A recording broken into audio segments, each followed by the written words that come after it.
നിങ്ങളൊരു ബിസിനസ് ആരംഭിക്കാൻ പോകുന്നുണ്ടെങ്കിൽ ഒരു പാർട്ട്ണറിനോടൊപ്പം തുടങ്ങുന്നതാണ് ഏറ്റവും നല്ലത്. കാരണം നമ്മൾ ഒറ്റയ്ക്ക് ഒരു കാര്യം ചെയ്യുന്നതിനേക്കാൾ കൂടുതൽ നന്നാവില്ല ഒപ്പം ഒരാൾ കൂടി ഉണ്ടാവുമ്പോൾ. എന്നാൽ 70% ബിസിനസ് പാർട്ട്നേഴ്സും പല പ്രശ്നങ്ങളാൽ പിന്നീട് അടിച്ചു പിരിയുകയാണ് ഉണ്ടാവാറ്. അതിന് കാരണം നിങ്ങൾ ചൂസ് ചെയ്തത് കറക്റ്റായ പാർട്ട്ണറെ അല്ല എന്നതാണ്. ഇത്തരത്തിൽ കറക്റ്റായി ഒരു ബിസിനസ് പാർട്ട്ണറെ ചൂസ് ചെയ്യാൻ നിങ്ങൾ അറിയേണ്ട ചില കാര്യങ്ങളുണ്ട്. അത് ഒന്ന് നോക്കാം.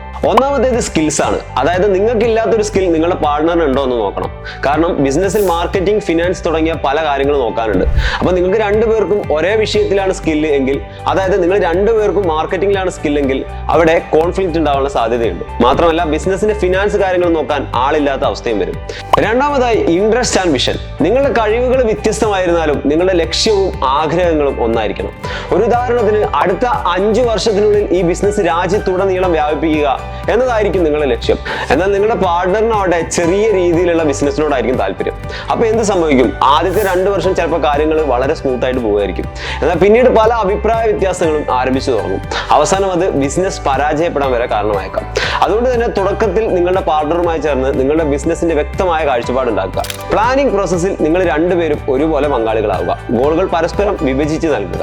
നമ്പർ 3, സാമ്പത്തിക സ്ഥിരത. പണമില്ലാതെ ഒരിക്കലും ഒരു ബിസിനസ് ആരംഭിക്കാൻ കഴിയില്ല. അതുപോലെ ബിസിനസ്സിൽ പണം നിക്ഷേപിക്കാൻ നിങ്ങൾക്കും പങ്കാളിക്കും കഴിയണം എന്നതും പ്രധാനമാണ്. ഇത് ബിസിനസിന്റെ തുടക്കത്തിൽ മാത്രമല്ല, പിന്നീട് അങ്ങോട്ടും ഒരു കരുതൽ ധനം എപ്പോഴും ആവശ്യമാണ്. ബിസിനസ്സിൽ നിക്ഷേപങ്ങൾ നടത്താൻ കഴിയുന്ന ഒരാളെ തിരഞ്ഞെടുക്കാൻ എപ്പോഴും ശ്രദ്ധിക്കുക. Number 4, business connections. മണിയും സ്കില്ലും മാത്രമല്ല, നിങ്ങളുടെ ബിസിനസ് പാർട്ണറിന് കൂടുതൽ ബിസിനസ് കണക്ഷൻ ഉണ്ടെങ്കിൽ അത് വളരെ ഹെൽപ്ഫുൾ ആയിരിക്കും. പ്രത്യേകിച്ച് നിങ്ങൾ ഈ മേഖലയിൽ പുതിയ ഒരാളാണെങ്കിൽ നിങ്ങളുടെ ബിസിനസ് എക്സ്പാൻഡ് ചെയ്യാൻ അത് സഹായകമാകും. അഞ്ചാമത്തേത് ടീം വർക്കാണ്. അതായത് മുൻപ് പറഞ്ഞ പോലെ 2 heads are better than 1 എന്നാണ്. പക്ഷേ ഇവരിൽ ഒരാൾ ശരിയായി സഹകരിക്കാൻ തയ്യാറല്ലെങ്കിൽ ഒരു കാര്യവും ഇങ്ങനെ ആവില്ല. ഏതൊരു സക്സസ്ഫുൾ ബിസിനസ് പാർട്ണർഷിപ്പിന്റെയും പിന്നിലെ പ്രധാന രഹസ്യം ഹൈ ക്വാളിറ്റി കമ്മ്യൂണിക്കേഷൻ ആണ്. ഒരുപക്ഷെ നിങ്ങളുടെ പങ്കാളിക്ക് high quality external communication skill ഉണ്ടായിരിക്കാം. എന്നാൽ അയാൾ നിങ്ങളുടെ അഭിപ്രായങ്ങളും താല്പര്യങ്ങളും കേൾക്കാൻ തയ്യാറല്ലെങ്കിൽ അതുകൊണ്ട് കാര്യമില്ല. മാത്രമല്ല പരസ്പരം ഡിസ്കസ് ചെയ്യാതെ സ്വതന്ത്രമായ തീരുമാനങ്ങൾ എടുക്കുന്നത് പിന്നീട് വലിയ പ്രശ്നങ്ങൾക്ക് കാരണമാവും. അതുകൊണ്ട് നിങ്ങളും പാർട്ണറും എപ്പോഴും ഒരു ടീമായിട്ട് പ്രവർത്തിക്കുക. എല്ലാ തീരുമാനങ്ങളും ഒരുമിച്ചെടുക്കുക. Number 6, personal characteristics.